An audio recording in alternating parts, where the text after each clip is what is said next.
Thank you, Mr. Chairman. I appreciate it. Mr. Bishop, is there anything you'd like to say in response to the testimony we just heard? Well, thank you, Mr. Reschenthaler. I was interested in the last comment by Mr. Johnson because, and I was looking as quickly as I could, I believe the litigation against Purdue that he was making reference to against the Sackler family involving opioids was a massive lawsuit involving 500 individual cities and counties. It was not class litigation. Class litigation is where 1 or 2 or 3 class representatives are picked. There's class counsel make all the decisions. Those were individual parties. That's not. It doesn't stand in defense of class actions, and class actions are more often those in which the individual would have not enough of a financial stake to bring litigation on their own. Mr. Bishop, it's my understanding that there's a retroactive nature to this law. Would you like to just explain that? Right. So it would be, you could pass a law at this point in time that would say, okay, we're going to stop enforcing arbitration agreements in new contracts that you enter into. But this law not only does that, in fact, it says, and by the way, right now, if you enter into an arbitration agreement, the federal arbitration agreement will make it enforceable across the board. This doesn't like withdraw the effect of that and leave it to the states. This says you can't enter into an enforceable agreement to arbitrate. I'm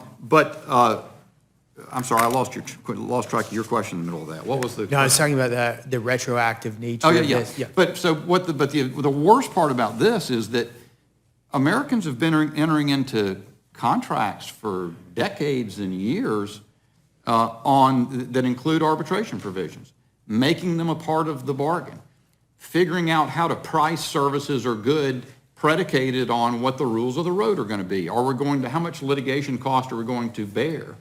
And this bill, if passed, would wipe out every one of those contracts that has an arbitration agreement. All those would be rendered unenforceable as well. And that unilaterally for government to step in and rewrite perhaps millions of contracts in the country would be extraordinary and very damaging to the economy.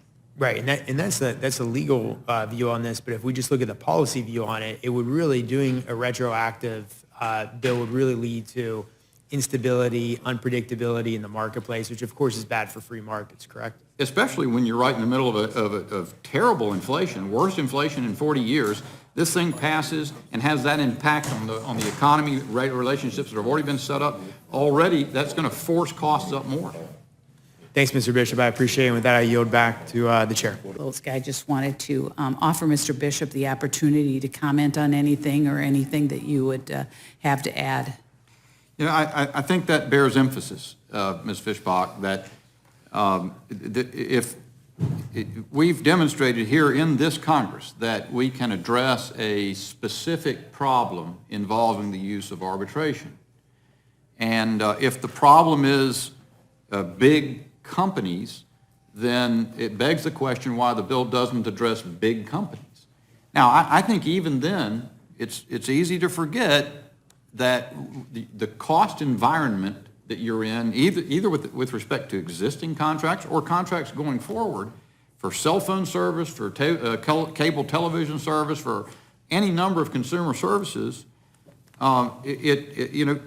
it depends on the circumstances that company's operating in. If you're going to dump, the expectation of class action litigation going on all the time on them, and so that they can't control those costs any longer, you're not going to get your cell phone service at the same price.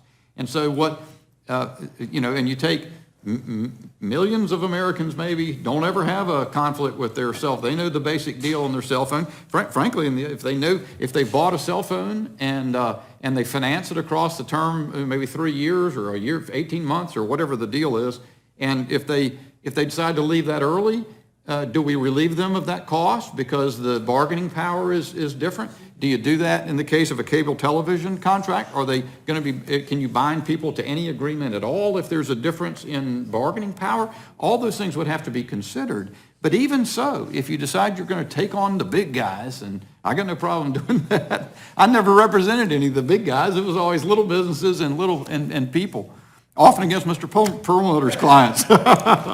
But But in those circumstances, the notion that they can't, that we're going to sit up here in Washington and in an extraordinary departure from common sense, they're going to say, you can't use arbitration agreements any longer because we're mad at the big guys. That would be the ultimate forgetting of the little people, to me, the regular guys.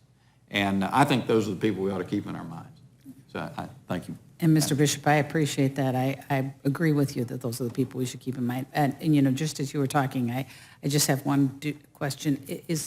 What do you feel, how are you feeling about the constitutionality of changing those contracts retroactively? You know, I'm uncertain about it, and I'm not an expert on the provisions of the Constitution regarding respecting contracts. It's an area I wish I knew all details about. It came up early. It was coming up earlier, and I was thinking about the retroactivity. I'm not 100% sure it would be constitutional to go and validate all those after the fact, but I can't speak to it, and I have to confess. Thank you, Mr. Bishop. I'm no expert either. That's why I was asking. Thanks for exposing something I don't know the answer to. But thank you, Mr. Bishop, and I yield back. I just want to follow up on something that Mr. Morelli said in reference to Mr. Perlmutter, and perhaps Mr. Bishop, you could respond. I guess I'm trying to get a better sense of, is it your position that if this bill were to become law, that arbitration would no longer be a process that's utilized by plaintiffs and defendants alike, by employers or by employees or the remainder? I think, Mr. Negus, that some people will continue to use it, but there's going to be an evaluation whether somebody gets a tactical advantage after the dispute arises in ways that may or may not revolve around the merits. Mr. Johnson was just speaking of the Flores case. I don't know anything about the Flores case. It strikes me as unlikely that an NFL coach didn't have any bargaining power. And the charges that he's making are sensational, and they may be true, but they may be charges that are concocted, or at least in another situation. Let's take it away from Brian Flores and make it just another hypothetical situation. Maybe he sees the opportunity to gain an advantage by making sensational allegations that are false in public. And does that mean that the agreement to arbitrate in advance was a bad agreement? Maybe it was quite fair. And the unfairness is the person who seeks to get rid of the bargain after the fact. Yeah, I guess I appreciate that, Mr. Bishop. I think the point that I'm trying to kind of glean here is the point that Representative Perlmutter was making at the outset of the hearing, which is to say that to the extent we believe that arbitration will no longer be utilized by, litigants more broadly, if this bill were to become law, it in effect is a concession that the system, is so flawed that no one seeking a fair chance of justice would ultimately make the voluntary choice to pursue arbitration post-dispute.